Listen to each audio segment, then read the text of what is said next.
Damn, X-Men 97 is pretty good. I mean, damn good. I've been keeping up with this show every week, and it might be the best damn thing currently on Disney Plus. This series has been delivering on every episode, and it's been sparking renewed interest in the X-Men franchise. I have to admit, I definitely had my doubts about it going in because we are talking about a continuation to such an old-ass cartoon from the 90s that I think only people in my age range, which are millennials, would even remember. I also wasn't too keen on the animation style they were going for. The 3D cell shaded style that tried to replicate the style of the 90s cartoon wasn't really sitting well with me at first, but over time, I got used to it and grew to really appreciate it. But yeah, this series is pretty damn good, and I definitely recommend it if you haven't seen it yet. And understand what makes the X-Men franchise so appealing, and it's just great to have it. But this also got me thinking. It's been some time since we got a full-blown X-Men project of this caliber, and I started wondering about the live-action movies. So Marvel Studios definitely plans on introducing the X-Men into the MCU, and the last time we got a full-blown X-Men film was in 2019 from Fox Studios. Not including the spin-offs, mind you. So I had to ask the question, is Hollywood ready for the X-Men? Okay, you're probably confused by that question, so in order to explain, we gotta do a brief history lesson of the X-Men comic books, and then we'll look at the various live-action films and see how they hold up. The X-Men were originally created by Stan Lee and Jack Kirby in 1963, and they originally started as a rip-off of DC's Doom Patrol. Marvel will probably deny that claim, but nah, they definitely ripped off Doom Patrol. The X-Men are a team of mutants mentored by Professor Charles Xavier. As mutants, they were actually born with their powers as opposed to most other superheroes who got their powers through a lab experiment or freak accident. Stan Lee did confess that they ran out of ideas when it came to coming up with new origin stories. As mutants, they're constantly ostracized by regular humans and occasionally other superheroes. Charles formed the X-Men as a way to show the human race that mutants can use their powers for good, and his goal is to create equality between both humans and mutants alike. Basically, an obvious allegory to the American Civil Rights era of the 1950s. Their most famous arch-nemesis is Magneto, a Jewish Holocaust survivor with the power to control any and all metal. He is a former friend and colleague of Charles, and his goal is to create a nation where all mutants can be accepted and free of the confines of racism and discrimination. And I need to clarify, not an ethno-state or an apartheid like Israel, a nation that is a true paradise for all mutants where they can all be treated as equals. However, his methods and ideals are considered far more radical in comparison to Charles. He's often portrayed as having a strong disposition towards the human race and by extension the United States government. Unlike Charles, he is not afraid of taking more violent and dangerous approaches to achieve his goals. Considering he survived history's most infamous genocide, I can't say I really blame him. Regardless, in my opinion, he is one of the greatest comic book characters of all time, and I don't think anyone is going to argue with me on that. Now, I did say earlier that Stan Lee and Steve Ditko created the X-Men. However, their contributions to the series are small compared to the contributions made by writer Chris Claremont, the man who made the X-Men what they are today. Chris Claremont began writing for Uncanny X-Men from 1975, and for the next 16 years, he would give the series its most legendary run, forming a brand new identity that helped separate itself from other superhero books. Chris Claremont redefined the X-Men with an incredibly progressive approach to storytelling. To start, he was the one that reimagined Magneto as a Jewish Holocaust survivor and provided the franchise's most famous stories, such as the Phoenix Saga, Days of Future Past, the Brood Saga, and New Mutants. He's also responsible for shaping the character of Wolverine, turning him into one of Marvel's most popular heroes. Claremont also contributed in creating some of the series' most iconic characters: Rogue, Gambit, Psylocke, Phoenix, Mystique, Jubilee, Mr. Sinister, and many, many more. While Claremont was not the X-Men's original creator, his work is so well respected among readers and critics alike that the series effectively became his. His writing effectively made the franchise one of Marvel Comics' best sellers, and even though he hasn't written for the series in quite some time, the influence of his work is still very much felt in the more modern stories of today. Now that I've bored you with that history lesson, let's get to the movies.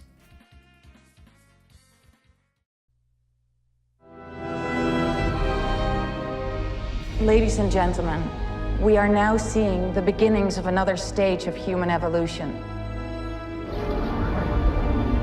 The truth is that mutants are very real, and they are among us. We must know who they are, and above all, what they can do. We're not what you think, not all of us. Who are you people? What kind of place is this?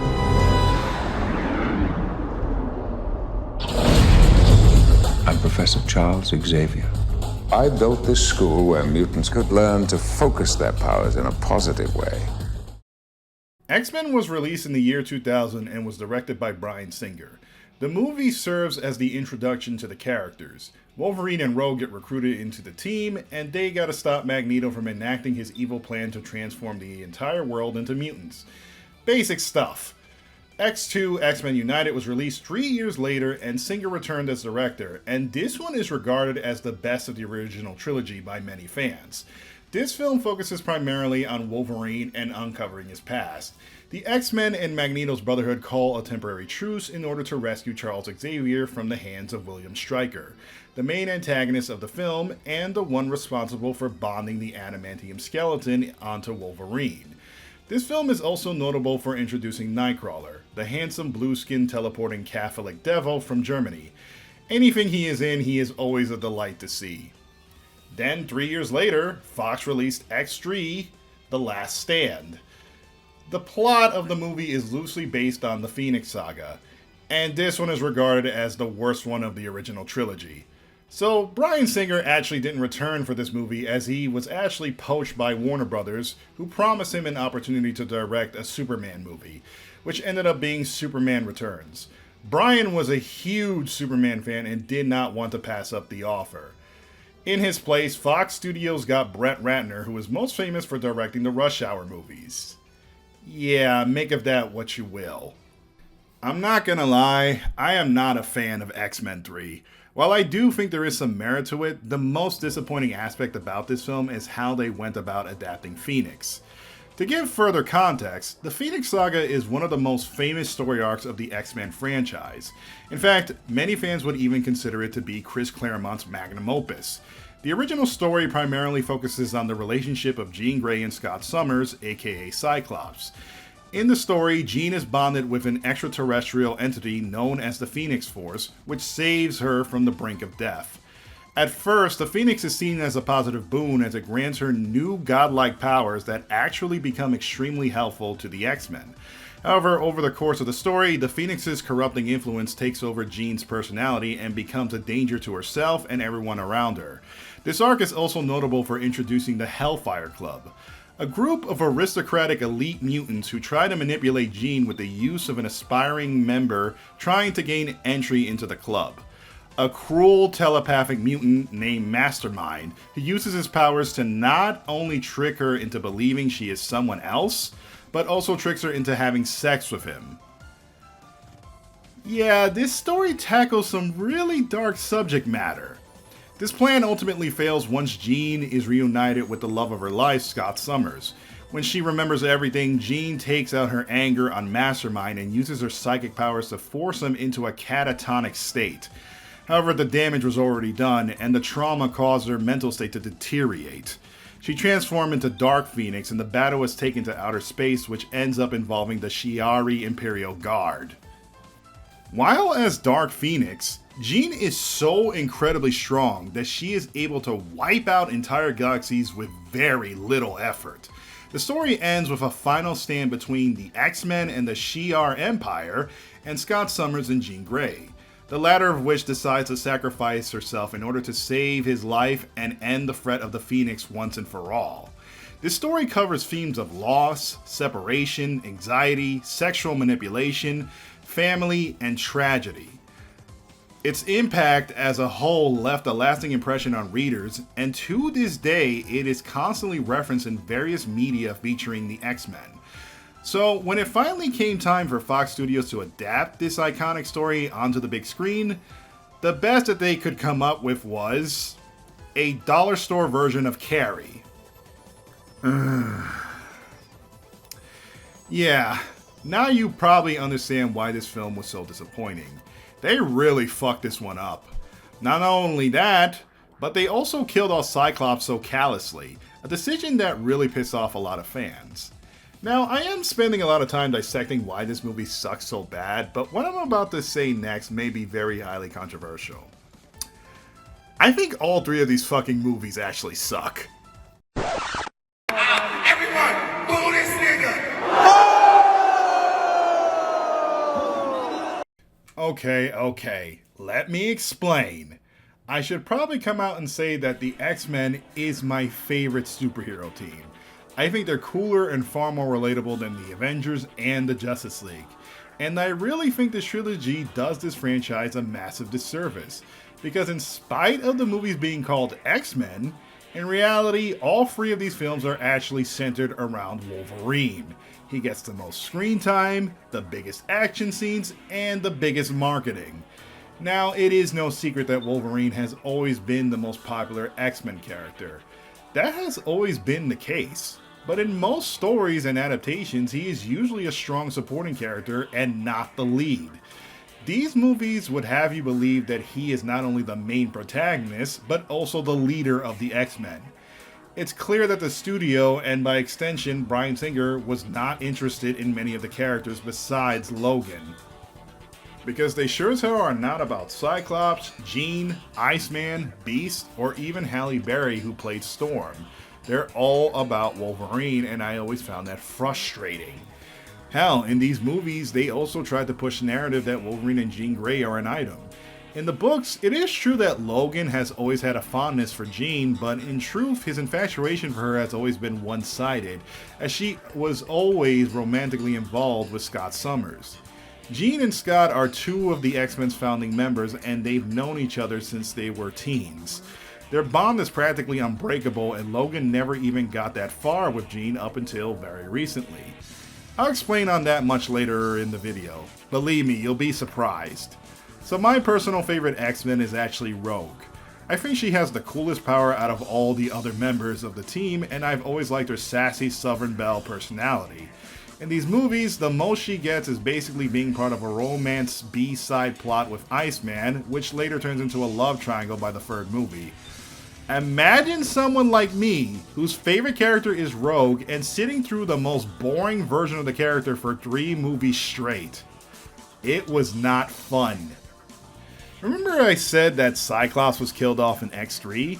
Well, if you've seen the first 2 movies prior, it's not that much of a surprise. They barely did anything with him, so he was obviously seen as expendable. Same with many of the other characters. In truth, I think the studio only cared about maintaining 3 characters in particular: Wolverine, Charles Xavier, and Magneto. Honestly, they're the most fleshed out in this trilogy, and by the end of it, they all survive. Editor's note, for the longest time I actually thought Professor X died in X3 because Jean clearly blew him to bits, but upon further research I found out that there's a post-credit scene revealing that he actually lived.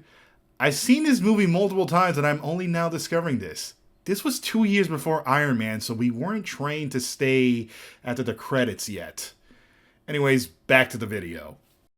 I also got the impression that Fox was playing it way too safe with the budget on these movies, because one thing that is actually missing in them is the iconic Sentinels, the robotic army sent to hunt down mutants that the X-Men fight on a regular basis.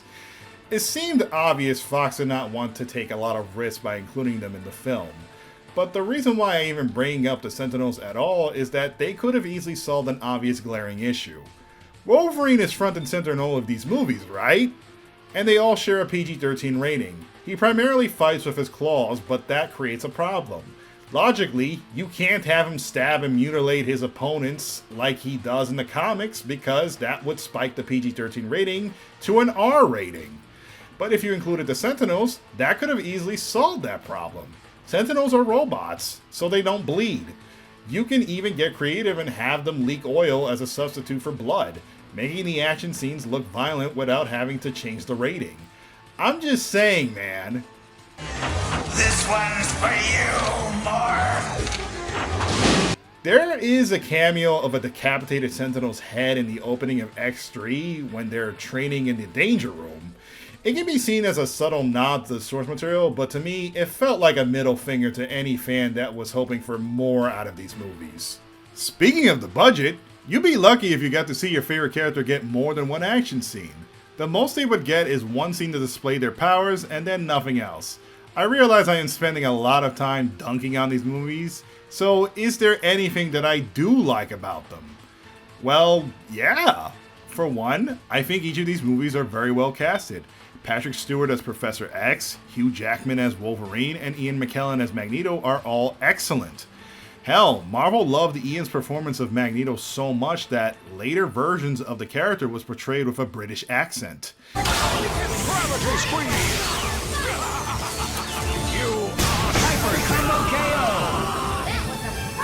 You win!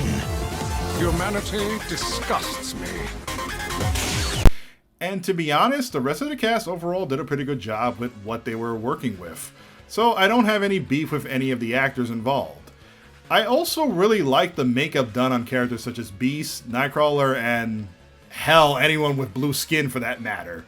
These movies came out during a time when CG was still relatively new concepts, so they were still some practical effects being incorporated in these films. Hell, the first time I saw Beast in X3, I had that rare, genuine feeling that the character was literally pulled from the comics and brought to life onto the big screen.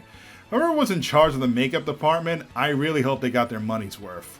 The way I see it is that the X-Men trilogy definitely has a few moments of brilliance sprinkled in between, but overall they lack a lot of ambition. The first movie, for example, opens with an incredibly haunting scene of Magneto being separated from his family by Nazi soldiers during the Holocaust. It's also the day his powers first awaken, and it's definitely something that is very hard to forget, as they redid the scene in X-Men First Class. But then the rest of the movie is very largely forgettable. And as much as I did dunk on X3, there is one aspect of the movie that I do like, and that was the cure. In this movie, there was a cure being distributed to the public that cured mutant powers, and this is one of the most political aspects of this trilogy. In the film, there were mixed reactions to the idea of the cure. Some, such as Rogue, saw it as a good thing as she saw her powers as a detriment. However, many mutants actually protested against the cure as they didn't feel their powers were something that needed to be fixed. This actually draws a lot of inspiration from real-world cures that were spearheaded by conservative politicians that tried to cure homosexuality or autism. Things that they deemed as abhorrent and something that needed to be fixed. In reality, none of these supposed cures actually work. They're just mock vaccines that run the risk of killing you, and subtle forms of torture such as gay conversion shock therapy. Ian McKellen, who is known to be openly gay, actually resonated with this part of the movie, and to be honest, I can understand if many in the gay community felt the same. I feel that X-Men is at its best when it tries to tackle social and political issues, so I will give it that. But that's about it, really. Overall, I think these movies could stand to be far more ambitious, and personally, I don't think Bryan Singer is that good of a director. Sure, it would be easy to point fingers at Brett Ratner for the failure of X3, but truth be told, I think if Singer had directed this movie, it still most likely would have been a cheap attempt at adapting the Phoenix Saga. Hell, I'm not even asking them to have them go to outer space like in the books because that's more of a setting than anything else. All I'm saying is these movies lacked a lot of ambition, and that story was way too ambitious for Fox Studios to handle. They really did not know how to balance working with an ensemble cast, and were too laser focused on making it about one single character. It also seemed obvious that Bryan Singer was never all that invested in the X-Men as a franchise. I mean, think about it. He literally left to go direct a Superman movie. That should tell you how much he really cared about X-Men. And I'm sure if he had it his way, Superman Returns would have been a far more successful movie and he would have gone to direct a few more sequels. Truth be told, there were other movies in the superhero genre that were actually handled with a lot more love and care in my opinion. Blade came around the same time as X-Men and those were some really badass action movies. The first two movies are still considered certified hood classics. And Sony also released the Spider-Man trilogy directed by Sam Raimi. Just to clarify, I do have some issues with Sam Raimi's take on Spider-Man, especially considering I've seen how many fans really dick ride those movies. Thinking of you, High Top Films, but I do recognize that Sam really loved and respected the source material. He definitely wanted to portray Spider-Man to the best of his ability and went as hard as he could. Hell, that train scene from Spider-Man 2 is still iconic, and I wish there was something as memorable or ambitious as that in the X-Men trilogy. But yeah, I spend too much time rambling. We gotta move on to the next film. X-Men Origins Wolverine. And this is bar none the worst film in the entire franchise. It's not even fucking close.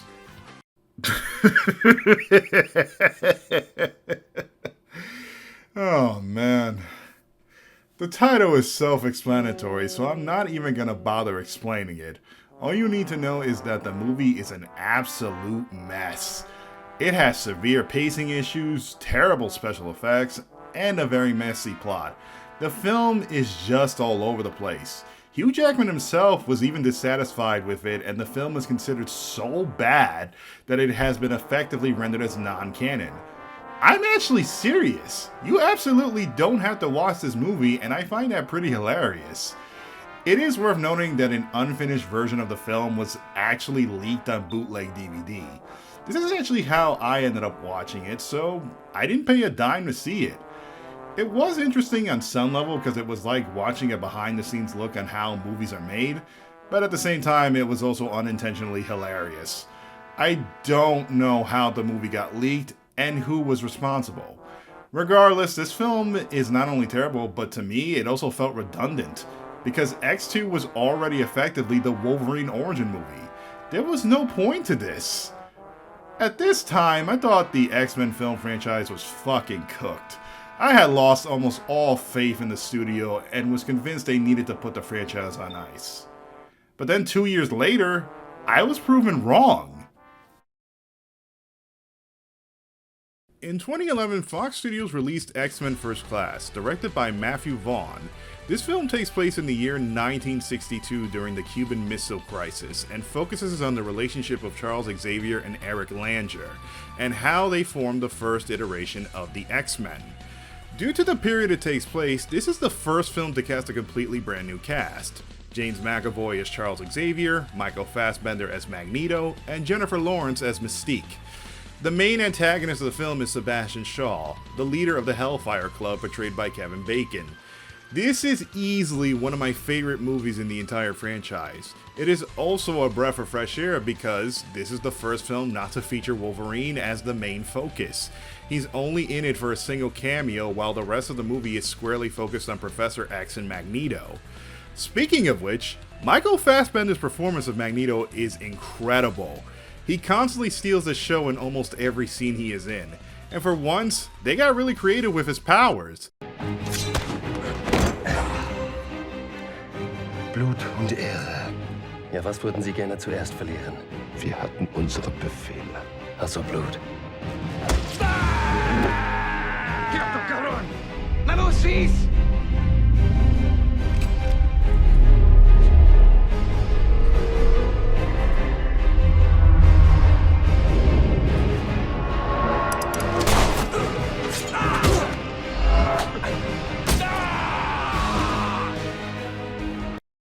This is what I was talking about.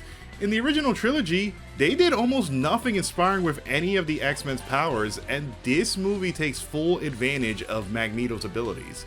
The climax with the missile strike on the beach is especially good, one of the coolest and most creative action scenes in the entire franchise. This movie has some serious balls, some serious cojones. I recommend anyone to check this movie out if given the chance. So originally, this film was planned to be a reboot to the franchise. However, the sequel would later retcon it as a prequel to the original trilogy. And that sequel would end up being X-Men Days of Future Past, based on the comic of the same name. This is the first film since X2 to be directed by Bryan Singer.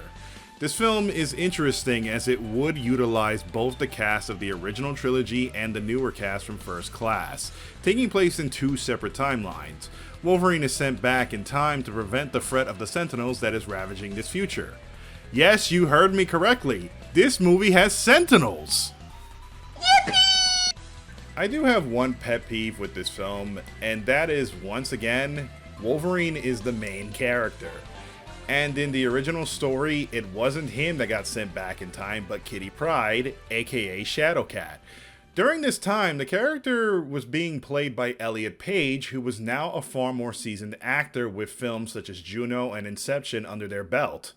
Think of how much better this film would have been if Elliot Page had been the star. The headlines could have been crazy, and it would have gotten big with the LGBT... Okay. Let me calm down. In spite of that glaring issue, this is still a very good movie and easily the best film Bryan Singer has directed in this franchise. It's definitely worth the watch. It's also the closest they have gotten to resembling X-Men. 1 year prior to Days of Future Past release, there was the Wolverine directed by James Mangold, Fox Studios' second attempt at doing a solo movie starring the titular character. And I'm gonna be honest, I did not watch this when it came out. Look, I had grown sick of the character and I needed a fucking break. One of the reasons why I loved First Class so much was because it didn't focus on Wolverine whatsoever. You'd think after this movie they'd experiment with trying stories starring other characters, but no. I swear the studio is just incapable of not making a movie without him. You know, come to think of it, I never even watched the movie. Let me fix that real quick. 2 hours later. Huh. You know, it's not too bad. It actually has some pretty decent action scenes, some of which are surprisingly violent for a PG-13 movie. I wouldn't say it's amazing, but hey, it's entertaining enough. So after Days of Future Past, we got X-Men Apocalypse with Singer returning as director, starring the titular antagonist of the same name, and he is a big fucking deal. If you know anything about this series, you will know Apocalypse is like the final boss of the X-Men.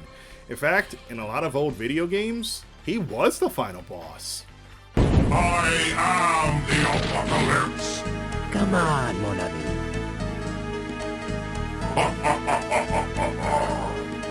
Ready! Fight! He's basically what Thanos was to the Avengers.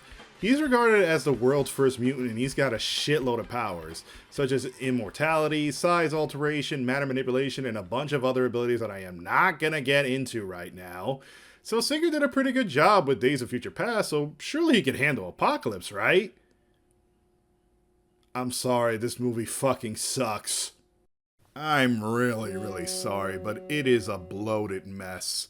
It's 2.5 hours long, and it tries to do way too much within that time. It's the first day for certain members joining the X-Men like Cyclops and Nightcrawler, so by extension, this is also how Scott meets Jean Grey. Apocalypse also recruits his 4 horsemen and launches all the world's nuclear weapons into outer space. It's also revealed that Quicksilver is Magneto's son. Magneto also turns into a villain for the 6th time in a row. Wolverine also escapes from the clutches of William Stryker's Weapon X program. Yes, they squeezed in a pointless Wolverine cameo, and I don't think he was supposed to be in the movie because Hugh Jackman was actually working on another film at the time.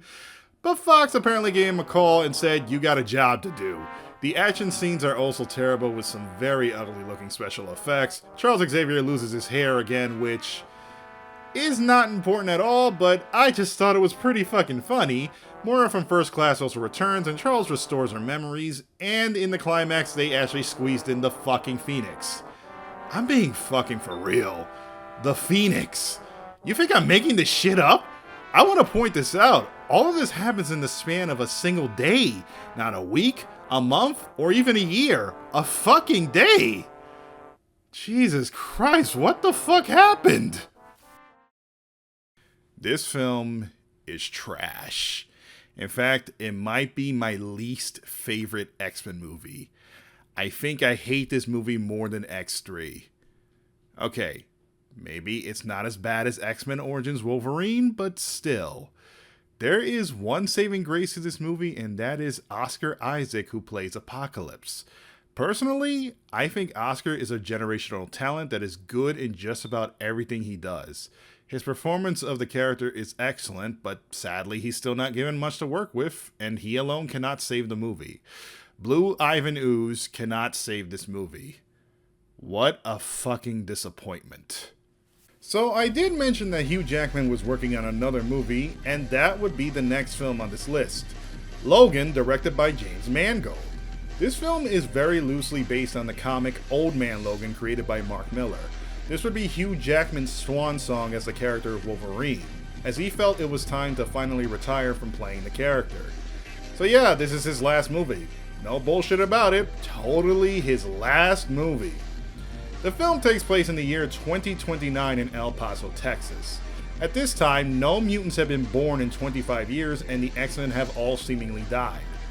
I'm actually serious. The only returning characters are the titular Logan, who is now an old man with failing powers, and Professor Charles Xavier, who is now in his 90s suffering from dementia. In the film, Logan reluctantly takes on a mission to escort a young girl of Mexican descent named Laura Kinney to Eden, a place of refuge near the American-Canadian border. In the book, she is known famously as X-23, a young woman who was genetically altered with Wolverine's DNA, thus inheriting all of his powers. This was her live-action debut, and she was portrayed by Spanish actress Daphne Keane, who was only 11 years old at the time. Alright, I'm not gonna beat around the bush.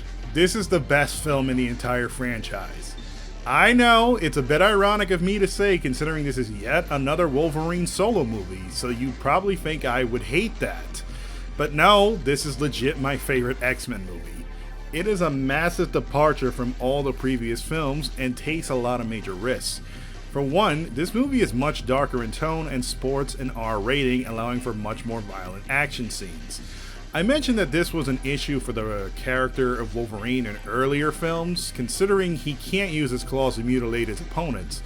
But in this film, that is not a problem, as he can cut loose as much as he wants.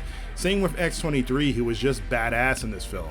She literally steals the show in a lot of scenes. The villains are the Reavers, a group of cybernetically enhanced Border Patrol officers. Yes, I'm not fucking with you, they are just straight up Border Patrol officers who are hunting down Laura to use her as a weapon. They are led by Donald Pierce, and he is just a disgusting piece of shit of a human being. The threat is scaled down in comparison to previous entries, as they're not up against an army of robots or even a cosmic entity. But this is to the film's benefit because there is very little CG effects incorporated this time around. As a result, the action scenes are not only violent but feel far more realistic. Logan is fucking grimy, emotional, political, and just fucking amazing. I think me talking about it is honestly doing a massive disservice, and I would just urge you to watch it.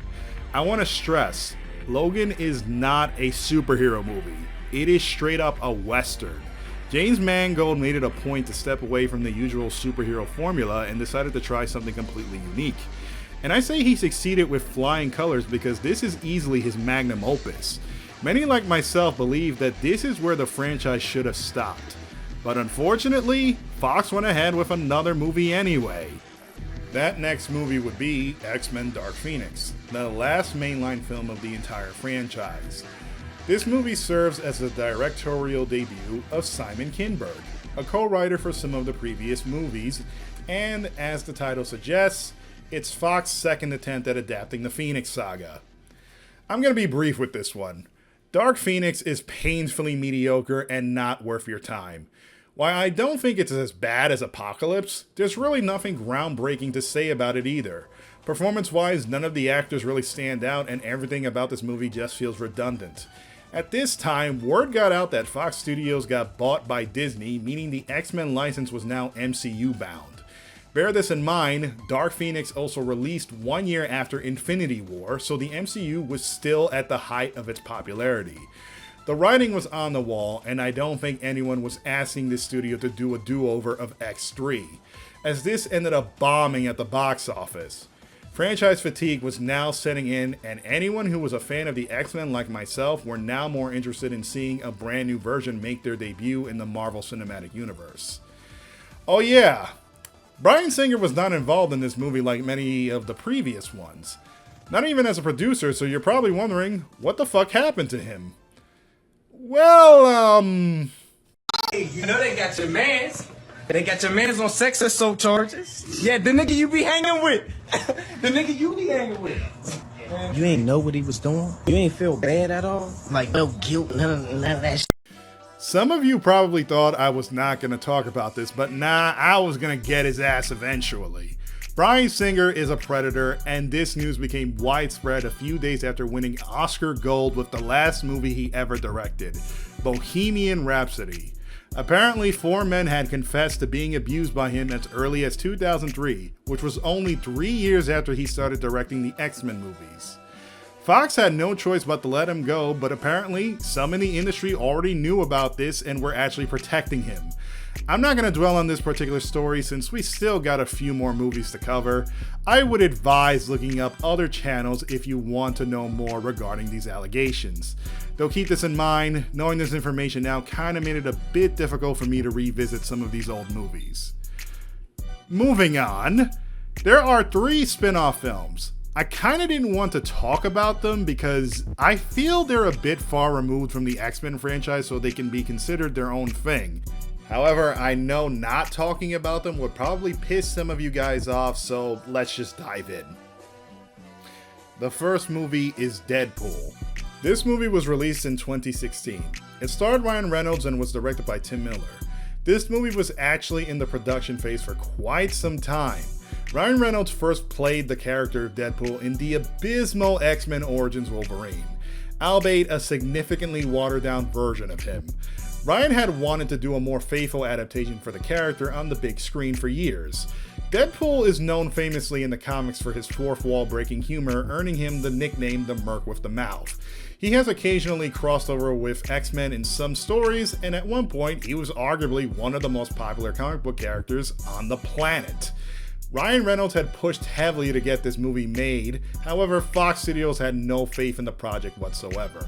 He eventually filmed a proof of concept to show what the movie could look like, and it was received very positively online. Eventually, Fox gave in and began the production of the film. However, they gave the crew a shoestring budget to work with. Yeah, they seriously still had no faith in this movie. And much to their surprise, the movie was a massive success. The film hilariously mocked the studio for giving them such a small budget to work with. In any other film, this fourth wall humor would probably be a stupid idea, but for Deadpool, it made perfect sense. I actually did find the movie quite entertaining, and its success revitalized Ryan Reynolds' career as an actor. He ended up getting a lot of new roles after this movie, and I think that's pretty cool. Since Fox was proven wrong, they went ahead with the sequel and gave the crew a much higher budget to work with. And I'm gonna be honest, I did not like Deadpool 2 as much as the first movie. This is my personal opinion, but I don't think Deadpool works as a lead character. I know, that sounds hypocritical considering I just said I liked the first Deadpool movie, but I feel that that film had a nice balance between humor and seriousness. In the sequel, the humor is just ramped up to 11 and most of the jokes just didn't land for me. In fact, he's actually pretty fucking annoying this time around. He's like that annoying friend that can't stop telling jokes every 5 seconds and you really want him to shut the fuck up. Hey, who's ready for some funny? You guys all remember my cousin Quips? Hey, Quips. Hey, Benson. Nice to see ya. Speaking of see ya, what did one ocean say to the other ocean? See ya later. I don't get it. Oh, well, an ocean is a body of water, and a sea is also... I don't care. A little more care would give you a little more hair. Zingo!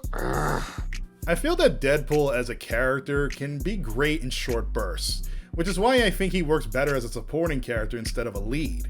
Whenever he is the lead, you can easily run into this problem of having him become a constant meme. I will admit that I did enjoy the performances of Josh Brolin as the character Cable and Zazie Beetz as Domino. I'm a huge fan of the Atlanta TV series, so seeing Zazie playing this character on the big screen was a nice treat. But yeah, this movie just wasn't for me.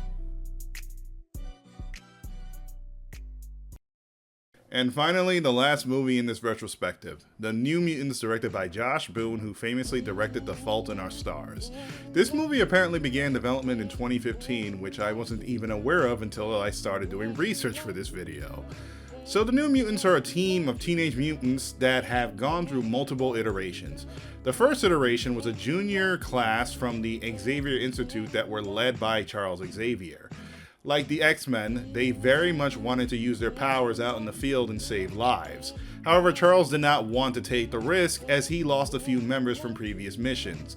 At this point, the story takes place after the events of both the Phoenix and the Brood saga, the latter of which did a real number on the X-Men team and left Charles rather despondent. It was the 80s, so at the time, Uncanny X-Men was Marvel's bestseller, and they wanted to expand the franchise further with a potential spin-off series. So, Chris Claremont and artist Bob McLeod created the New Mutants in response. As the story progressed, it began to form its own identity, separate from the X-Men, and started to dabble in themes of horror, despair, and trauma. Even Charles Xavier was later written out of the story and was eventually replaced with Magneto. Then in the 90s, where everything became extreme, Rob Liefeld came in and radically changed the original content, and by that point, they seem to have completely lost the plot, but you pretty much get the idea. Now, admittedly, I'm not very well versed in New Mutants, and all this info I got was from what I could find online. I haven't really been exposed to this series as much as X-Men or Deadpool, so I wasn't too interested in this movie. But you know what? That's okay. I didn't know jack shit about Guardians of the Galaxy either, but I ended up loving those movies. If you manage to sell me and deliver on the final product, then that's all that matters. Unfortunately, this film ended up getting delayed multiple times. It was originally slated for release in April 2018, then it got delayed again to February 2019. And then finally, it was delayed one final time and was released on August 28, 2020, in the middle of the COVID-19 pandemic, where it was doomed to bomb at the box office. I don't think I need to tell you that during lockdown, most of us chose not to go outside to do most things, let alone watch any movies. And if we really wanted to watch a movie, we had to seriously pick and choose which ones we really wanted to see. In total, I only watched 2 films in theaters during COVID, and New Mutants was not one of them. Fox did very little advertising for this film, but that's not very surprising because I think they knew with all of us being in lockdown that it was best to cut their losses. Though, interestingly enough, when this movie was about to be released, some controversy stirred regarding the portrayal of some of its characters. The first one being Rain Sinclair, aka Wolfsbane, who was portrayed by Maisie Williams of Game of Thrones fame. In the film, she is actually portrayed as being Catholic, but this is actually not the case in the books. You see, in the book, she's actually a Presbyterian. Presbyterianism is a Reformed Protestant religion originally formed in the Church of Scotland. Its theology is the belief that God will redeem his followers regardless of what good or evil deeds they've done in life, and is not predicated on a predetermined path. I'm sorry if I got any of that wrong, because this is admittedly a religion I'm not very familiar with. With that being said, that seems to be the main reason why Rain's religion was changed for the film. I guess Josh Boone couldn't be bothered to do enough research on Presbyterianism, so he just changed it to Catholicism to make it easier on himself. I'm pretty sure Scottish Catholics do in fact exist, but come on, bro. You had plenty of time to do research on this. This film was in development hell for 5 years. Be for real. But if you think that was the only controversy with this film, it's about to get even worse. So let me introduce you to 2 central characters from the New Mutants. On the left is Roberto da Costa, aka Sunspot, and on the right is Dr. Cecilia Reyes, and this is them in the movie. You probably noticed something seriously wrong here. What the hell happened to their melanin? Why are they white? Alright, so before we actually address the obvious whitewashing of these characters, let us take a quick dive into Sunspot's origin from the books for a little extra context. So Roberto da Costa is an Afro-Brazilian native who comes from a very wealthy family. He is the son of a rich entrepreneur named Emmanuel da Costa, who built his empire after growing up in poverty. While in high school, Roberto became an athlete for his school's soccer team, and he had the potential to go pro. However, one day a group of racist bullies attempted to jump him mid-game just for being black. That's when his X gene awakened. His newfound power saved him from being a casualty of a hate crime, but his new appearance also frightened everyone around him. So yes, both the characters of Sunspot and Dr. Reyes are of Afro-Latino descent. And in the case for Sunspot, his blackness is a core part of his character. He was literally the victim of anti-black racism. So when Josh Boone was asked about this controversy, he had this to say. You won't have any argument from me. It's like my goal was to cast a real Brazilian, and I saw 300 of myself, black, brown, lighter skinned.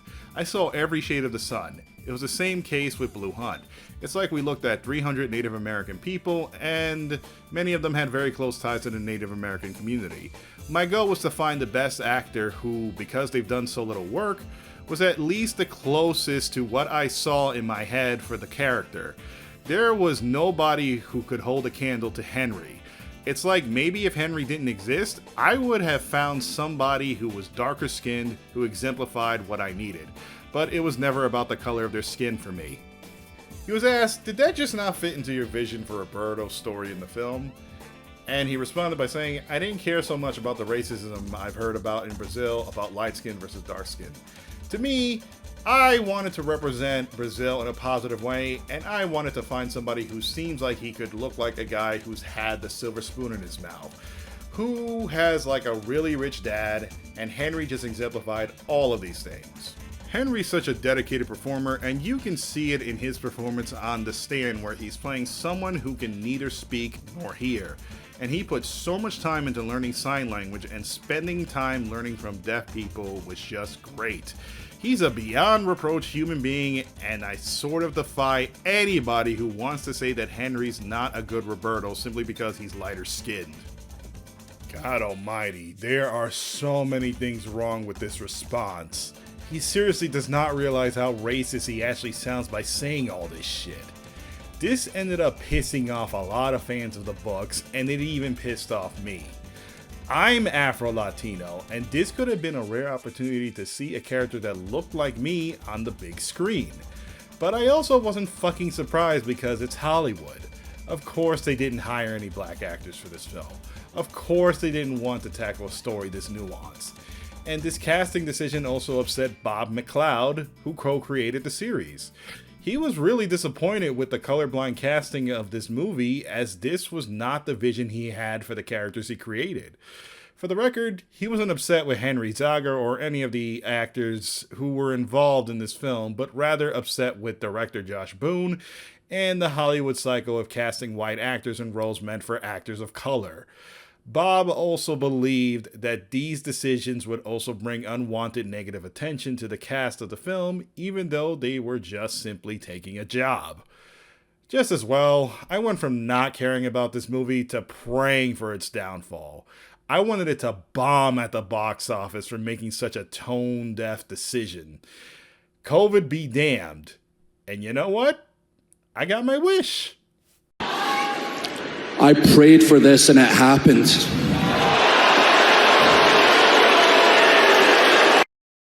Alright, but on some serious shit, how is the movie? Is it secretly a hidden gem? Is it worth a damn despite all of this controversy? Nope. In fact, it's pretty damn boring. The film is actually supposed to be a horror movie, but it's not even scary. And just like Dark Phoenix before it, many of the characters feel underdeveloped, with none of the actors really standing out, which is a damn shame. I'm actually familiar with some of these actors, and I know they can do better. For all the talk Josh Boone did about Henry Zaga, he sure as hell couldn't get a good performance out of him or anyone else in this movie. I had to look up Boone's film catalog just to be sure I wasn't going crazy, but he has never attempted the horror genre before. Every film he's done up until this point has been in the drama and romantic comedy category, or a combination of both.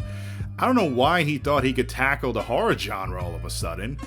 On one hand, I do appreciate that the studio was trying to do something different with the comic book genre, but Josh Boone was not the right guy for this.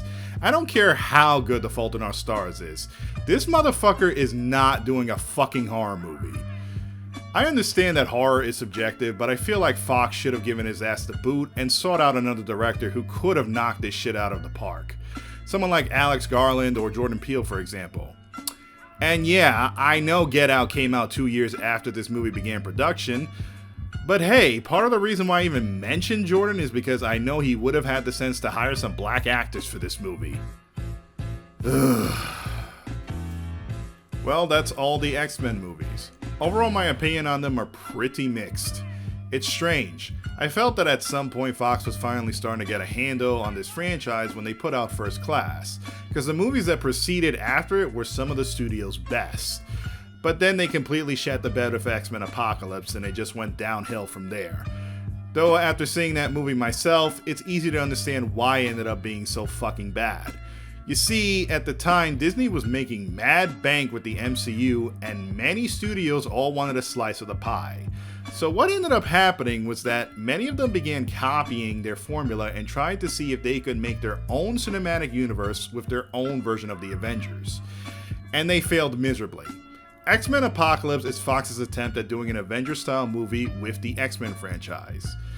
It kind of makes perfect sense if you think about it. Apocalypse is the perfect villain to do this with. I did say that he was the final boss of the X-Men, but this movie has very little substance to it, and in attempting to chase the MCU's shadow, these films began to really lose their identity. Not only that, but it didn't feel like the studio was updating the material and began treading old waters. They attempted doing the Phoenix Saga a second time, and by that point, it just became stale. It also became rather clear that they were trying to use the younger cast to do a soft reboot of the X-Men franchise. The original cast from the 2000s trilogy were now entering their 50s, and Hugh Jackman had retired from playing the character of Wolverine. I bet they figured they could keep making more X-Men films for at least another 15 years by doing this. But by then, we had all lost interest. Even so, another issue I noticed with these later movies was the fact that the characters still felt rather underdeveloped, and it showed that the studio was still too dependent on Hugh Jackman and the character of Wolverine. Even after 20 plus years, they still struggled to pivot away from him. If you want my honest opinion, I feel that they should have not bothered trying to chase the MCU shadow and instead should have played the series to its strengths. They should have looked at a movie like Logan and followed its example. And I don't mean make the X-Men dark and gritty, no, that would have been completely silly. What I mean is that they should have tapped into what made the X-Men so successful in the first place. That being the family aspect of the series and the political aspects. Two things that Logan exemplifies. You might be a little confused by what I mean by this, and in order to explain, we will be talking about an animated cartoon that fully understands what makes this franchise so appealing. Yes, we are finally going to talk about X-Men 97. So quick disclaimer, I will be discussing some major spoilers regarding this series, particularly pertaining to the first half of the show. However, I will leave out a few key details such as specific character deaths and certain villain reveals because, again, I do want you guys to watch the series for yourself. It's really that damn good. X-Men 97 is a continuation of X-Men the Animated Series, and it literally continues from where it left off. Charles Xavier is no longer with the team, which leaves Cyclops concerned on what direction he should take them. He and Jean are also expecting the birth of their first child, which really puts him at a crossroads. Should he stay as the leader to make sure the family he's lived with all these years are still safe? Or should he leave the Institute with Jean and start his own family? After saving Roberto da Costa from the right-wing extremist group Friends of Humanity, it is revealed that Charles' dying wish was to leave the Xavier Institute and its students to his lifelong friend Eric Langer, aka Magneto. Also, yeah, Roberto gets introduced in this series as the point of view character for the audience, and I was happy to see that all of his melanin was restored. Magneto's presence gives a few members a sense of unease, particularly Cyclops and Jean because up to this point they've only known him as their enemy. Rogue, however, assures the team that he is someone worth trusting, and Magneto wants to honor Charles' wishes. In fact, she's actually very trusting. Yeah, they fucked, and Gambit was clearly not happy about this. In the second episode, Magneto was arrested by UN forces led by Valerie Cooper for his past terrorism. He agrees to surrender willingly and stands trial in front of the United Nations. While shackled and collared, Magneto gives one hell of a speech. He relates his past as a Holocaust survivor to the modern-day discrimination mutants face in the world. He points out the inhibitor collars used to suppress their powers and the Sentinels built to hunt them down was just a new form of genocide. The judges are obviously abrasive towards his statements, but then suddenly, the trial is interrupted by the Friends of Humanity who are staging an attack. The X-Men gear up, and Storm urges the judges to free Magneto from his shackles in order to increase their chances of survival. They reluctantly agree. While this is happening, Jean goes into labor and is rushed to the hospital. Cyclops gets word of this and decides to leave with Rogue in order to be there with his wife. Once they arrive, however, they are denied any medical attention just for being mutants. At the suggestion of Cyclops, Rogue decides to use her powers to siphon the knowledge from the doctor who refused to deliver the baby. The delivery is a success and they give birth to their son Nathan. Meanwhile, back at the UN, the X-Men are fighting against the extremists and their leader, Executioner, fires a laser blast meant for Magneto. Storm jumps in and takes the shot. It doesn't kill her, but her powers are now completely gone. Magneto is fucking pissed. He turns back to the judges and criticizes them for their hypocrisy.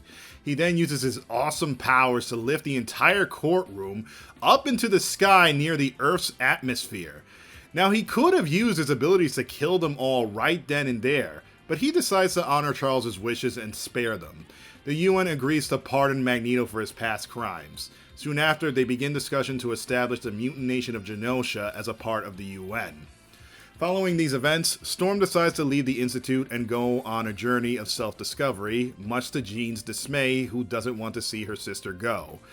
Don't worry, to any fans of this character, this doesn't mean that she's written out of the show. She's still very much a central character for the rest of the series. Believe me, I had the same exact fear when I was watching this show, so yeah. Later on, the series takes us to Genosha and the nation is thriving. The Council of the Nation wants to establish a government and asks Magneto to lead the country. He agrees on the condition that Rogue joins him.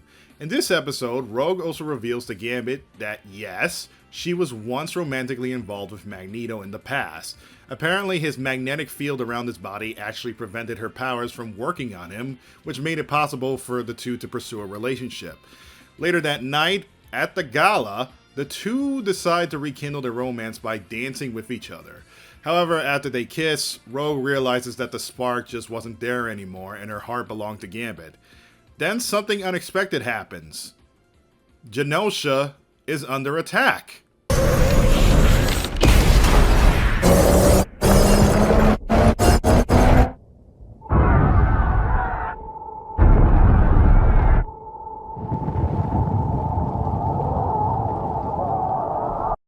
A giant Master Mode Sentinel appears in Genosha and begins an all-out extermination, wiping out everything in its path. The devastation is horrific. It was eventually taken down by the X-Men residing there, but the damage was already done. Several citizens had already been killed, and the once beautiful nation was reduced to rubble. In the aftermath, mixed emotions run wild. Confusion, anger, grief, and frustration. Most notably, Rogue, who witnessed the genocide firsthand, goes on a warpath against the US government in an attempt to find and kill the ones responsible for the attack.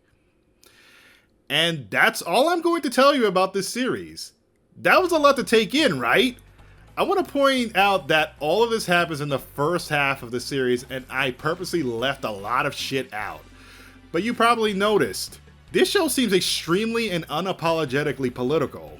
Right-wing extremists, UN trials, discriminatory malpractice, and a fucking genocide? All in the span of 5 episodes? This all seems extremely topical. What the hell is going on? Listen, as insane as some of this shit sounds, this is actually the X-Men at its purest form. I wasn't fucking lying when I said this shit was political. In fact, a good chunk of what I just told you was straight up ripped from the books.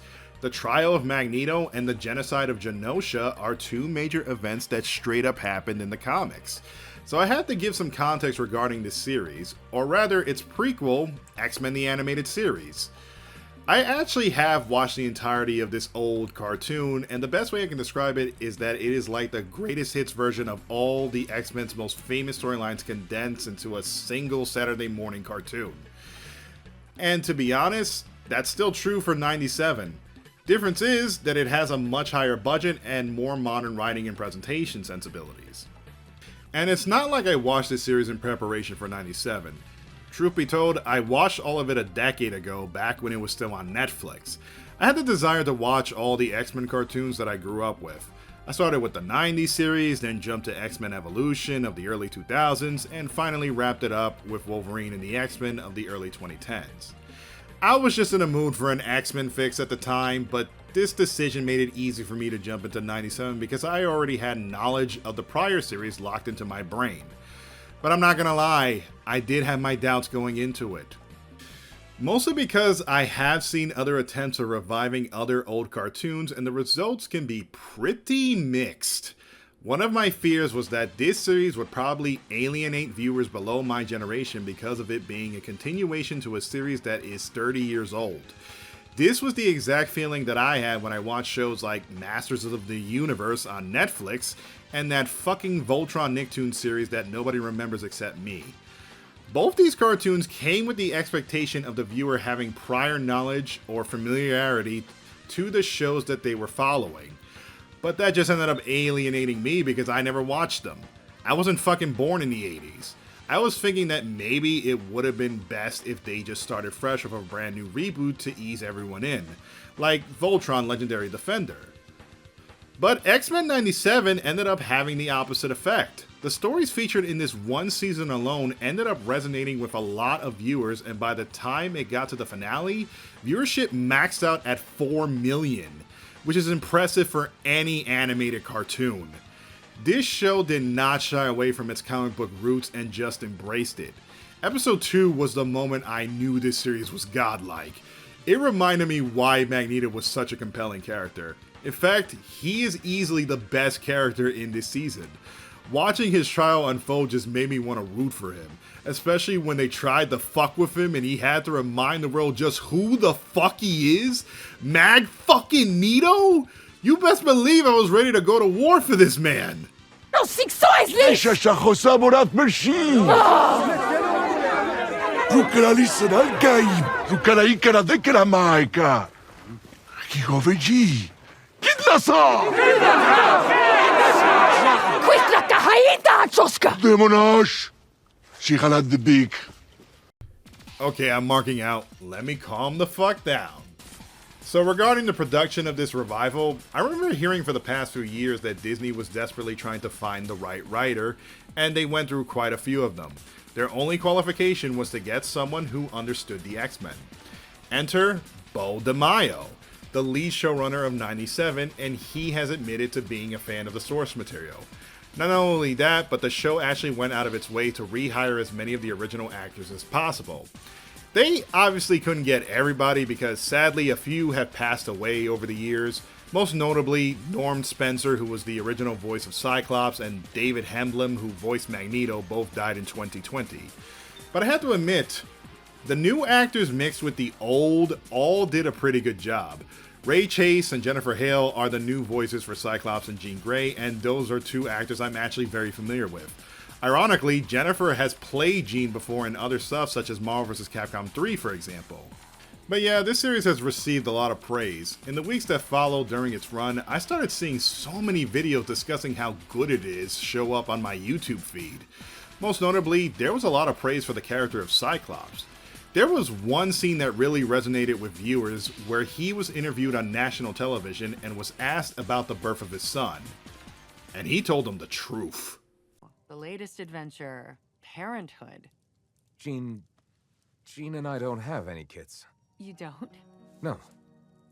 strange. I saw hospital records for one Nathan Charles Summers, born to Scott and Jean Grey Summers, just last month. Born at Westchester Memorial? I spoke to a Dr. Bryans there. He said you told your teammate told Rogue. That jerk wouldn't deliver my...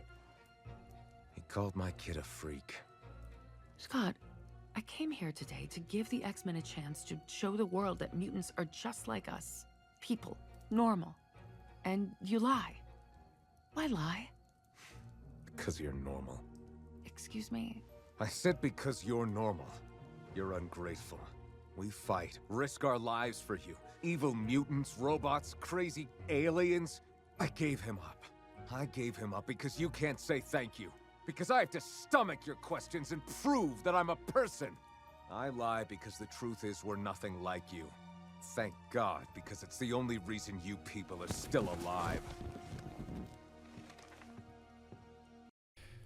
Damn, bro. That shit cut deep. But yeah, people were saying that this was the best version of Cyclops that they had seen in several years. Though admittedly for me, I did find that statement a little funny because this is how Cyclops has always been in the original source material. He has always been the most level-headed and brutally honest member of the group, which was why he was assigned the role of leader. He's a brilliant tactician on the field and has even came up with many of the X-Men's battle formations. But me having to explain this just really shows just how much damage the live-action films have done to this character, him and many others. Maybe now you understand why I didn't have many nice things to say about the original trilogy. They weren't concerned about the team as a whole and were just fixated on Wolverine. And I do like Wolverine. I just don't like the idea of him being the only character that matters because to me, everyone in the X-Men should matter. So why did they choose this series specifically? Why was it chosen over Evolution or even Wolverine and the X-Men? Or alternatively, why didn't they make a new series altogether? Well, I think it's mostly due to the series' iconography. To a lot of people, including myself, X-Men the Animated Series was their first exposure to this franchise. It was extremely popular back in the 90s, and it helped the franchise enter the mainstream, as this was the first true adaptation outside of the books. It's often lumped in the same discussion alongside other famous cartoons such as Batman the Animated Series, Batman Beyond, Spider-Man the Animated Series, Spectacular Spider-Man, Gargoyles, Teen Titans, and many others that are considered all-time greats. It is also a great gateway into the books. As I said earlier, it was the greatest hits version of all the X-Men's most famous stories at the time. Even if you've never read a single X-Men comic, this series would give you a taste of what the comics are actually like. Not only that, but the actors involved with it reprised their roles in various video games of that era. Most notably, the various Marvel fighting games created by Capcom, which are still considered fan favorites to Marvel fans and fighting game enthusiasts alike. Hell, I've been using footage and various songs from these games for this video, so that alone should tell you a lot. Because of this shared iconography, memories of this classic cartoon have been kept alive even decades later, through various memes, merchandise, and several years of lewd fan art of Rogue. I think you pretty much get the idea now. So, we have talked about the movies and 97. Now we gotta go back to the original question I started in the video. That being, is Hollywood ready to tackle this series on the big screen? I wish I could say yes, Marvel Studios got this in the bag, but sadly it's not that simple. So I don't think I need to tell you that I am a massive fan of the MCU. No surprise there. However, at the time of this video, Marvel Studios is experiencing a massive slump in ticket sales. After dominating the box office for over a decade, they are now in a similar position to Fox Studios were when they released the Dark Phoenix movie. They have been dropping a few hints of the X-Men's inevitable debut under their umbrella. In fact, I'm almost convinced that they are banking on the X-Men to bring their audiences back in a huge way. This is still one of Marvel's biggest franchises, so I wouldn't put it past them. But in order to answer that question, if they're even capable of doing this series justice, we need to acknowledge the faults of the Hollywood system as a whole. We're going to be re-examining some of the faults of the Fox movies, as well as discussing the faults with Marvel Studios and their movies. Let's start by talking about the portrayal of Magneto. Yeah, we've been talking about him a lot, right? Can you blame me? He's one of the series' most iconic characters and one of the greatest supervillains in all of comics. But based on everything I've told you about him in this video, you might be wondering, why exactly is he considered a supervillain? I mean, he's a Holocaust survivor and his goal is to make a utopia where all mutants can thrive and live in harmony. Doesn't sound like a bad guy. Out of every one of these movies, I've counted a total of 6 times where he's featured as a major antagonist. Oftentimes, he's usually the main opposition to the X-Men, and other times he finds himself going through a face-heel turn like in X-Men Apocalypse. And trust me, his heel turn in Apocalypse felt so forced. The guy actually settled down, got a new identity, started a family, and was bothering nobody. Then somebody snitched, and law enforcement discovered who he was and proceeded to kill his daughter.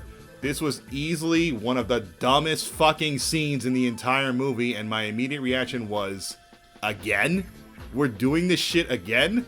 Are you fucking serious? He then later on gets recruited to become one of Apocalypse's 4 horsemen. This was the 6th time in total Magneto had been featured as a prominent villain, and it really felt completely unnecessary.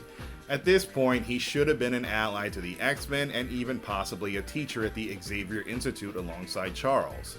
Why the hell does this keep happening to him? Well, isn't it obvious? It's because he's Jewish. Look, there is obviously a problem with rampant anti-Semitism in Hollywood, and a lot of stories that get adapted to film usually have their Jewish identity erased. A perfect example is Corpse Bride, which was directed by Tim Burton. Originally, the inspiration for this film was based on 2 Jewish folktales, The Finger and The Demon in the Tree. When it got adapted to film, any reference or identity to it being Jewish was pretty much never acknowledged.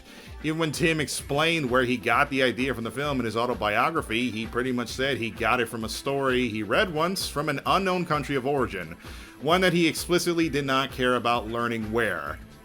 Tim Burton is a fucking moron. And there has been several instances of insensitivity of other cultures prevalent in his work.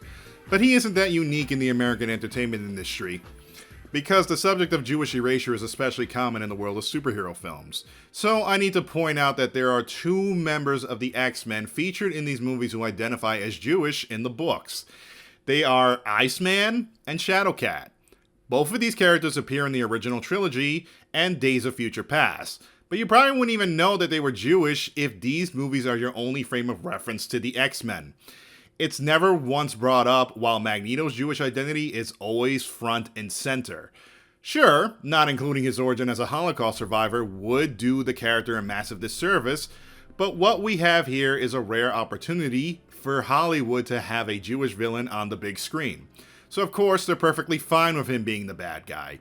Even if fans end up sympathizing with the character, which oftentimes they do, at the end of the day, he's still the bad guy. Magneto is often the main opposition to the X-Men, and in these films, his plans usually involve wiping out the human race via genocide, which is already really bad.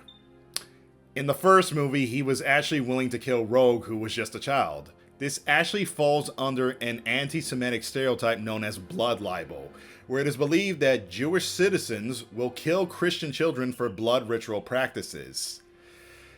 Yeah. I must confess, most adaptations of the X-Men that I was exposed to as a child, Magneto was in fact the main villain. And that was just something that I accepted without really thinking about it. I still thought he was a cool character, but as I started entering my mid-20s, I began to question, wait, why exactly is he a villain? Isn't he a Holocaust survivor? Something wasn't really adding up to me. So, ironically enough, this was something that Chris Claremont had struggled with for years when writing for the X-Men. He revealed publicly in conventions that he actually never intended for Magneto to stay a villain for very long.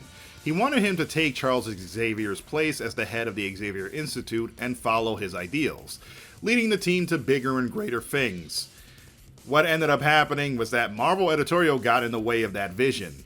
They did not like the idea of Magneto being a hero and would go behind his back and find ways to turn him back into a villain. They would do so in the most contrived ways imaginable, and it ended up happening to the character multiple times. This was something that really frustrated Claremont because it felt like he wasn't being given full creative freedom.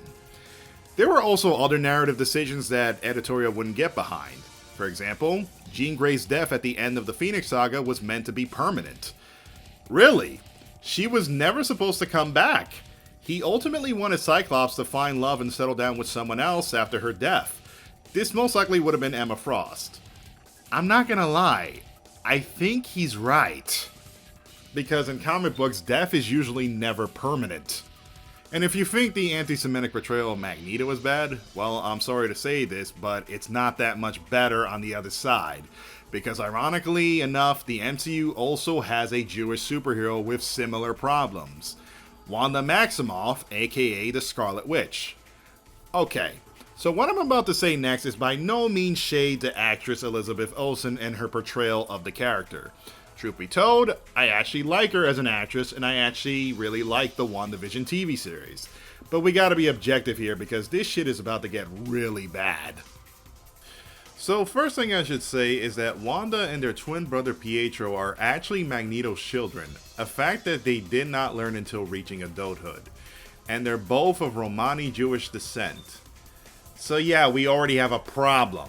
Both of them have been casted by explicitly white actors in the MCU. Disney did not make the effort to seek out anyone of Romani or Jewish descent to play these characters. And in their first debut in Avengers 2, they were introduced as Agents of Hydra, which is a Nazi organization. I did say this shit was gonna get bad, and I'm not even fucking done. So let's jump all the way to WandaVision. In this series, each episode takes place in a surreal TV sitcom-like setting represented by a different decade. Through the course of the show, it's revealed that Wanda subconsciously created a fake reality in a small town in New Jersey where she is living a happy family life with Vision. It's Scarlet Witch. Her powers defy the laws of reality, so just roll with it. Late in the series, we actually get to see a flashback of her childhood where it is revealed that she grew up watching sitcoms with her family in the fictional country of Sokovia, which takes place in Europe. So yeah, this version of the character is neither Romani or Jewish. She's from a fake pretend European country that's dominated by white Europeans. You're still with me, right? Because it's about to get even worse. At the end of the show, she realizes the errors of her ways and frees the town. We are also treated with an ending scene where she first dons the iconic costume from the comics. Now from this point on, I and many others were thinking that Disney was planning to do big things with her in the upcoming movies. We were a few years away from the X-Men, so it seemed logical that she would be involved in whatever Disney had planned for them. Her next appearance would be in Doctor Strange: The Multiverse of Madness, as the main antagonist of the film, where she hunts down America Chavez, who is a young teenage girl who can jump through different dimensions. Scarlet Witch wants to sacrifice and absorb her powers so she can find a dimension where her family is a reality. I just talked about the blood libel thing.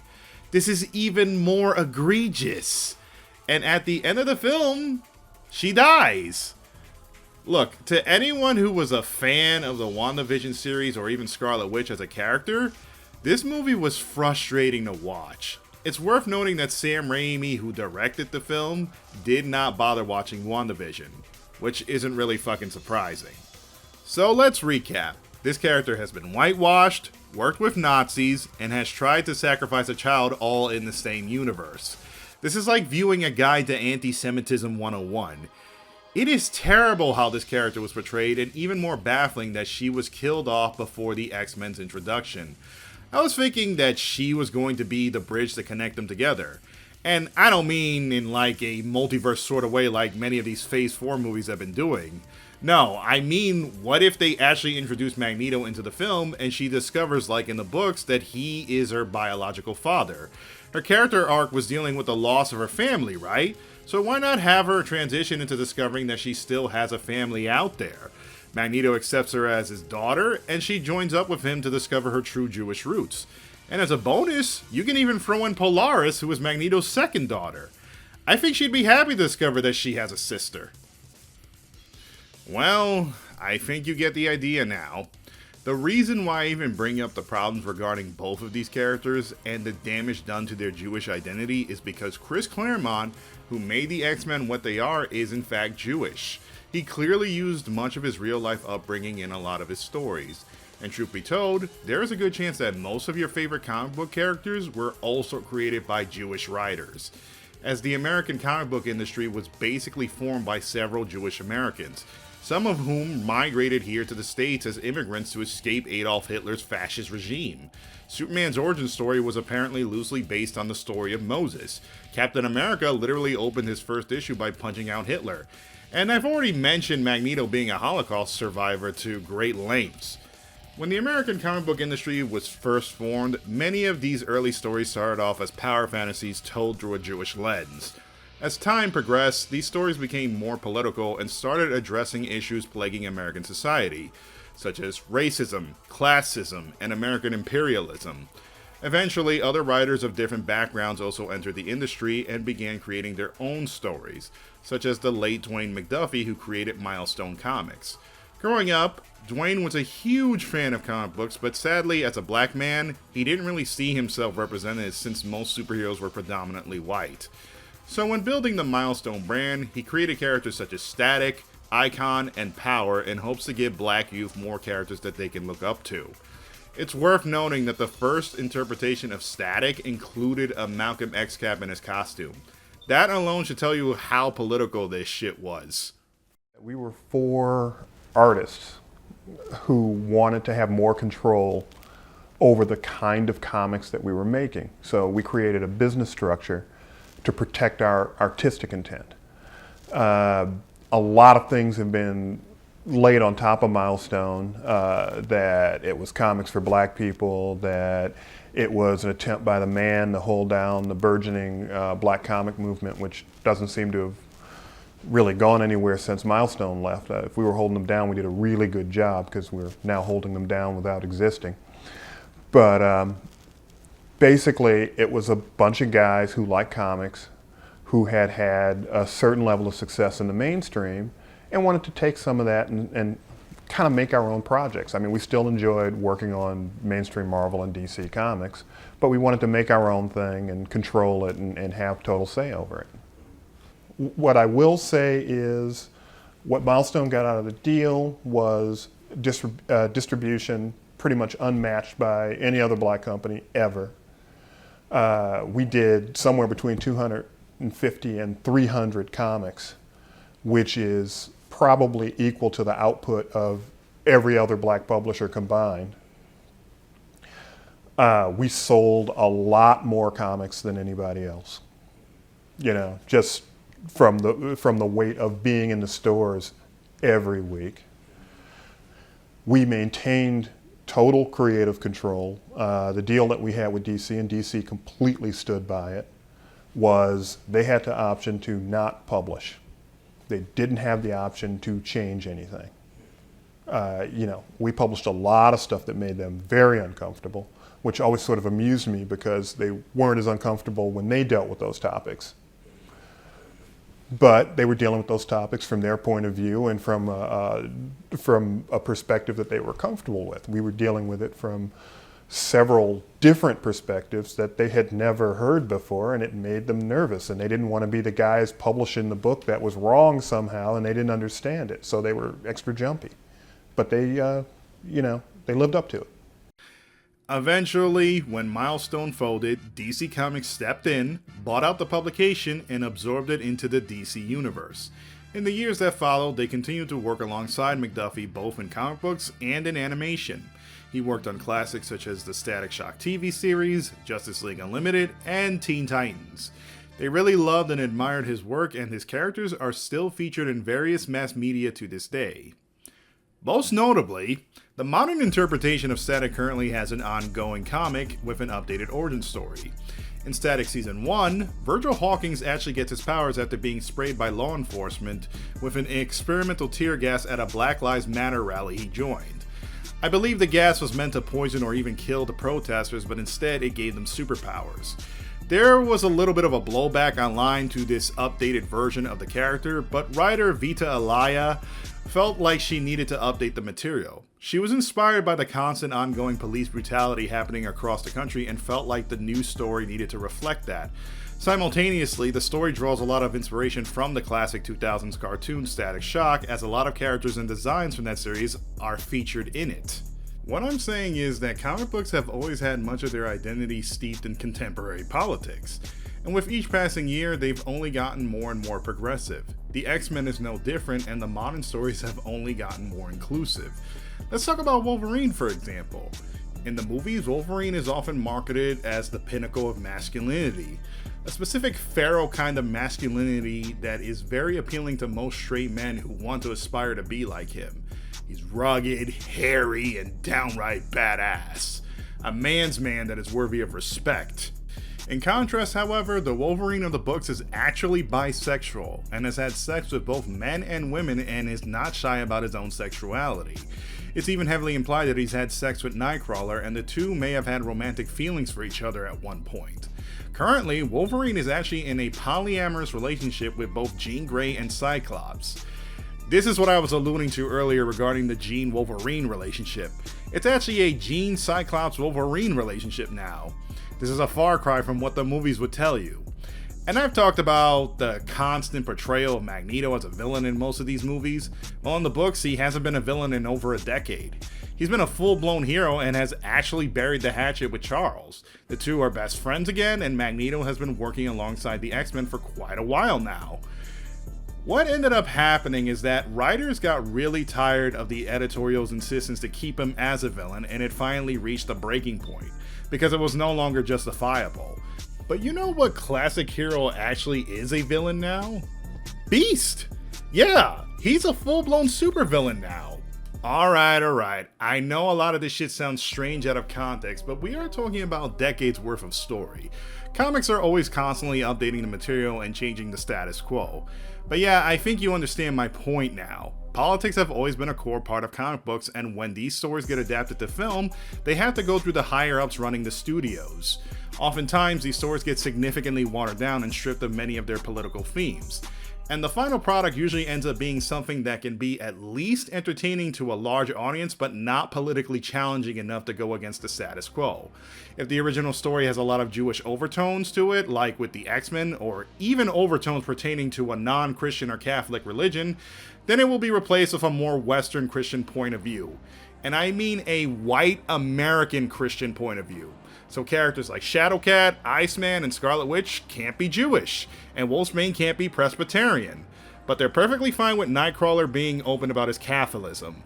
It's frustrating, but sadly, that is the harsh reality we are dealing with. The American entertainment industry is only concerned about the name and the product. They don't want to discuss politics, and they also don't care about inclusivity. With that being said, it's surprising when I do see a piece of comic book media that isn't afraid to discuss politics, such as Amazon's The Boys. This series is about a band of misfits who all want to kill the superhero team known as the Seven, which is this show's version of the Justice League. In reality, most of the Seven are horrible people who are only concerned about their celebrity status. Many of them are mass murderers, 2 of them are sexual abusers, and they've even had a few right-wing extremists on their team. The show is actually more of a commentary on American society. It constantly mocks the capitalist nature of the country and even takes a lot of jabs at American conservatism. It is currently Amazon Prime's most successful show, and for good reason. Many have even said it's far better than its original source material. Though to be fair, its original source material is actually shit. Another piece of media I can name are the Black Panther movies. The first actually tackles the subject of black identity and black masculinity, both from the American and African perspectives. The African perspective is represented by King T'Challa from Wakanda, while the American perspective is represented by Eric Killmonger, who many would agree is one of the best villains of the MCU. The sequel, Wakanda Forever, tackles the subject of grief, colonialism, community, and legacy. And the tone of this movie is somber and heavy. Unsurprising considering this movie was made after Chadwick Boseman's tragic death due to cancer in 2020. Personally, this is actually my favorite movie of Phase 4, and I actually like it more than the first one. And I know that is a very unpopular opinion, but come on. This is a movie that is trying to unite blacks and Latinos together. Of course I'm going to love this film. I wouldn't say that both of these movies are perfect because they have their fair share of problems, but the fact that they even exist in the MCU is an anomaly. Both of these films are directed by Ryan Coogler, who directed films such as Fruitvale Station and Creed, 2 movies that tackle the subject of black identity, and he obviously poured a lot of those same themes into Black Panther. Then there's also Logan, which I mentioned earlier in the retrospective. This film's plot revolves around the subject of immigration. X-23 is a child Mexican immigrant trying to find a safe refuge to escape the Reavers who experimented on her and many other mutant children. The Reavers don't consider these children as being human and only see them as potential weapons, going through extreme lengths just to hunt them down. It's worth noting that Laura actually isn't Mexican in the books. She's actually Caucasian. But this seems to be a completely intentional change made by James Mangold, as this movie's story was very largely inspired by the real-world immigration crisis across the US-Mexican border, which is still happening to this day. Immigrants are often demonized here in the United States, but Mexican immigrants got it especially bad. Most conservative politicians despise Mexicans and have been trying to enforce stricter policies on border patrol. I did also mention that this movie has familial themes in it, and now I can explain as to why.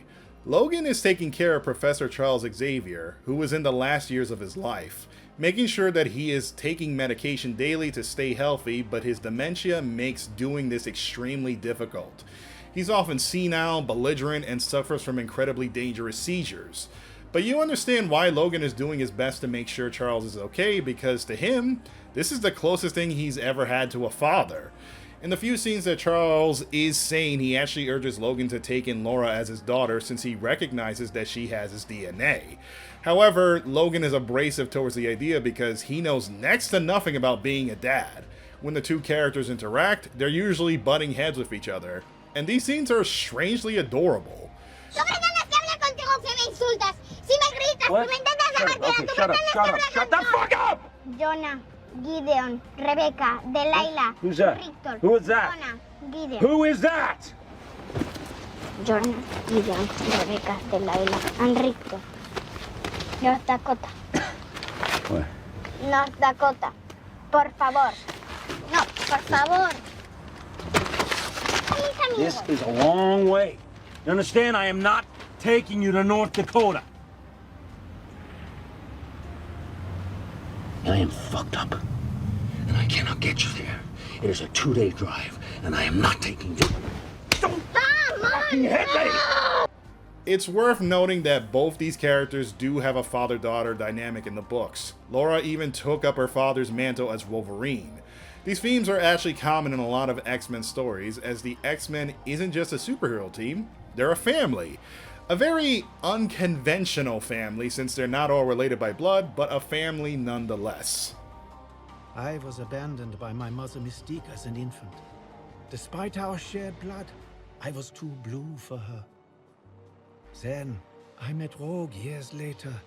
We could have been enemies or strangers. Instead, unlike our mother, we chose not to abandon each other, to let go of the past, and simply be family. Blood is blood. Family is a choice. Well, I think I made my point. While the prospect of the X-Men coming to the MCU is in fact exciting, my expectations of Disney giving this series justice is very, very low. Though if you had asked me 5 or 10 years ago, I'd probably be singing a different tune. Like I said earlier, I am a fan of the MCU and I'm not ashamed to admit it. Some of you probably thought I was going to criticize the overall quality of Phase 4 as being the main problem. That is the least of my concerns. Sure, there's a lot that can be said about it, but if I'm being brutally honest, when Phase 4 started, it was actually pretty exciting. And let's be real here, every phase has had its fair share of mediocre crap. What, you're gonna tell me that 4 The Dark World was some amazing movie? Come on now. I may be a fan, but I'm not a revisionist. My problem solely lies with the faults of the Hollywood system and the larger entertainment industry as a whole. And sadly, the industry has been getting even worse. Sometime last year, I decided to make a video about Blue Beetle, a video I'm actually quite proud of. Blue Beetle is a comic book character that I very much adore, but when his film was being released, Warner Brothers did little to no advertising for it. Considering he's a Mexican-American superhero, you'd think the company would use that to their advantage. They could have easily marketed this film to Latino Americans in the same way Disney did for Black Panther to Black Americans. Latinos make up the vast majority of the US population, so there is a lot of potential money to be made with a Latino superhero. But this film was released under David Zaslav's regime, and he obviously did not give a shit about appealing to a non-white demographic, so the film was left out to fail at the box office. And I know what some of you guys are thinking. The X-Men is a team of predominantly white superheroes, which is something that is very attractive to Hollywood. I'm not dense. Oftentimes, Storm is usually the only person of color on the team. But these characters have been around since the 60s, so I'd argue you can still get a pretty diverse lineup if you pick and choose the right members. You got Sunspot, who is Afro-Brazilian, Jubilee, who is Chinese-American, Psylocke, who is British or Japanese depending on the version, don't ask, and Nightcrawler, who's German with blue skin. Hey, I'm counting him too, I don't care. Blue skin rights are human rights. But jokes aside, what the fuck do we even know about the MCU's X-Men? Well, not much really. So far no word about a director or even a cast, but I have been hearing stories about actors and directors who are interested in getting involved. I guess I can talk about them since we don't really have much else to go on.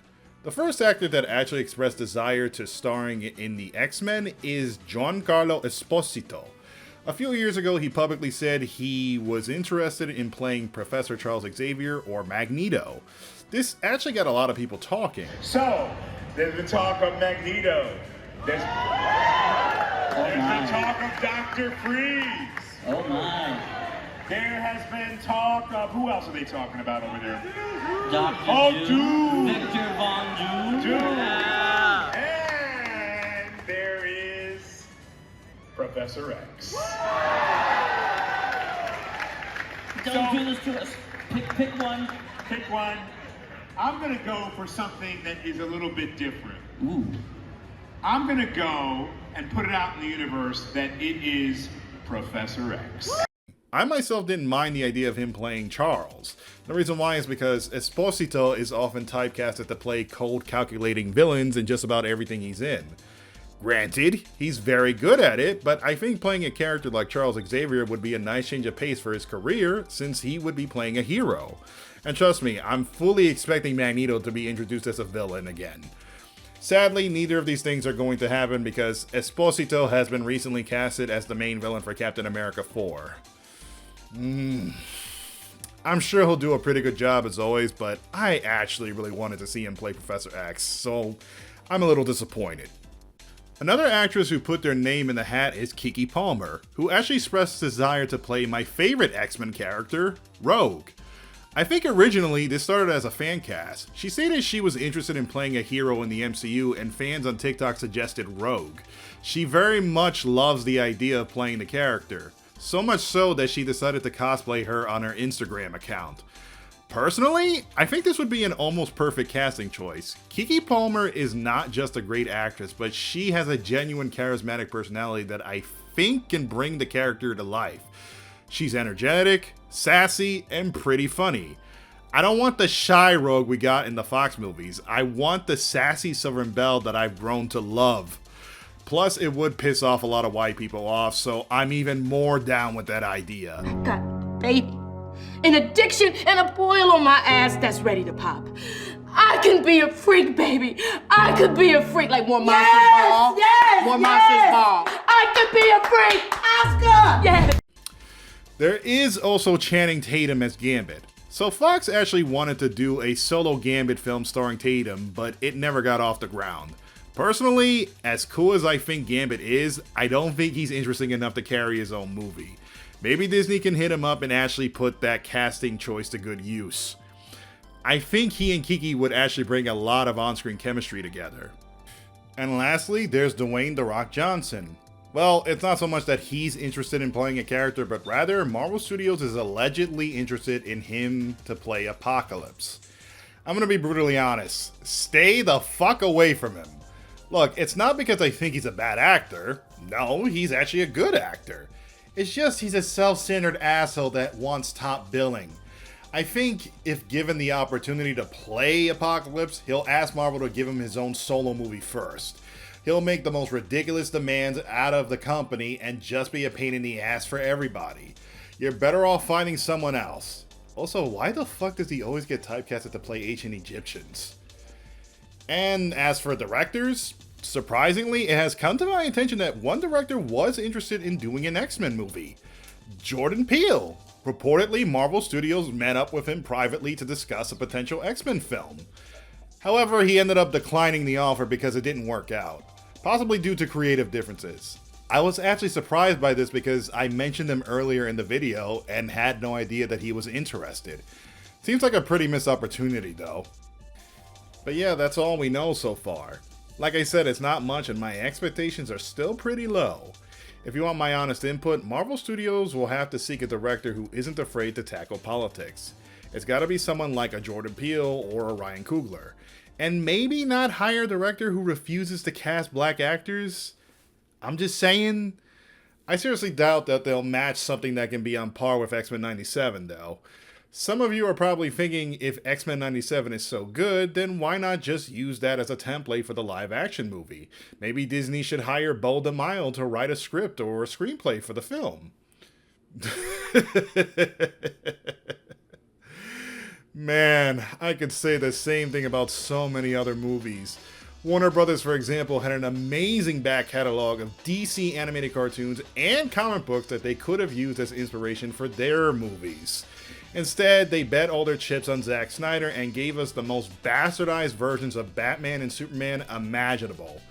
Not saying that Zack himself is a bad director, he just wasn't invested in the source material and therefore was not the right guy. We've been getting more faithful adaptations of these characters again, but only very recently. And regarding Beau, well, he actually got fired a few days before X-Men 97 dropped. Yeah, I'm just as confused as you are.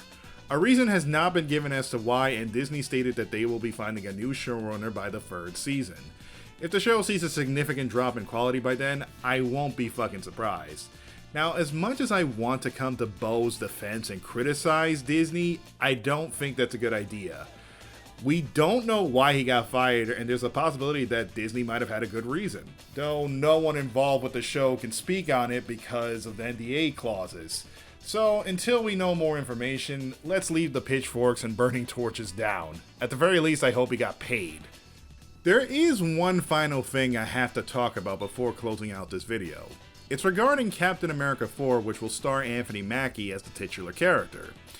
There is a character that will be introduced in the film named Sabra, who is an Israeli-born superhero who works for the Mossad, which is the Israeli Secret Service. And this is happening while Israel is carrying out their genocide in Gaza. This is one of the many reasons why I have very little faith in Disney's X-Men, because of shit like this. There has already been heavy backlash regarding the introduction of this character, and ever since then, the movie has gone through several reshoots with some severe changes. At first, I assumed that one of those changes would be to remove this character completely, but apparently she's still going to be in the final product. Fucking unbelievable. This company is seriously that tone deaf, huh? Well, it is Disney, the same company that gave us shit like Pocahontas and that fucking John Henry TV special from the early 2000s. Even though the superhero genre was meant to be an avenue to discuss the social and economical issues plaguing American society, I am suddenly reminded that their live-action adaptations have been co-opted as tools of propaganda. Some of the Marvel movies, such as Iron Man and Captain America, are actually funded by the United States military, and they've used these films to paint a prettier picture about themselves. With that being said, it doesn't seem all that crazy to think that these movies are suddenly buying into Zionist propaganda, because Israel is considered a valuable ally to the United States. So was this discussion about the X-Men's potential MCU debut all for nothing? No, absolutely not. I wanted to make this video because I love the X-Men. I have always found the themes that the series has tried to tackle to be relatable. A team who is constantly marginalized just for being a specific race? Man, that's cool. Even as a kid, I may not have fully understood it, but on some level, I still felt it. And as an adult, living under the late-stage capitalism, there are so many things that just seem so frustrating and confusing. When this series came out, it couldn't have done so at a more perfect time. Many of these stories tackled in this one season alone feel so topical and culturally relevant to today. These characters that I grew up with had suddenly came back in full force. I've said earlier that the X-Men started off as an allegory to the Civil Rights era. Well, have you looked around lately? For over the past decade, we have been in the middle of a brand new Civil Rights era. Just look at how many organizations have spawned or gained traction. The Me Too movement, Black Lives Matter, Stop Asian Hate, and now the Free Palestine movement. Maybe in a year I'll probably hear about a Latino rights organization, or maybe it already exists and I just don't know about it yet. Regardless, very little progress has been made and people are more fed up than ever, which is why we've seen the rise of so many of these civil rights movements. X-Men 97 has easily been my favorite TV series of 2024, and I think it's a series we really need right now. I seriously hope it opens the doors for more faithful comic book adaptations because I think we need more shows like this. I strongly recommend checking it out, and I think you can still enjoy it without having to watch the 90s series. But if you do want to watch the original series beforehand, then I'll do a quick breakdown on it. The show is 5 seasons long and consists of 76 episodes. Each episode is roughly 22 minutes and was originally marketed towards kids. 97 is much more adult orientated because all the kids who grew up with it are now adults. And because of its age, there is a bit of a cheesiness to it. If you can get past all that, I'm pretty sure you can binge through all of it no problem. There is one other Marvel cartoon I'd like to recommend, and that is Moon Girl and Devil Dinosaur, which has been one of my favorite cartoons to watch in the last year. It's not really anything like X-Men, but I just think it's a great series with a lot of charm. It also sports an incredible soundtrack composed by Raphael Saadiq of Tony Tony Tony fame. Trust me, after a few episodes, the theme song alone will get stuck in your head. No one at Marvel or Disney is paying me to shill these shows. I just think they're just that damn good, and I made this video for free. With that being said, I decided to start a Patreon account. I'm gonna drop a link in the description. If you like what you saw, then maybe you can support me. I do have some other stuff planned for the future. Well, that's about all I got for now. See you on the flip side. Solid work, team. See you on the ground.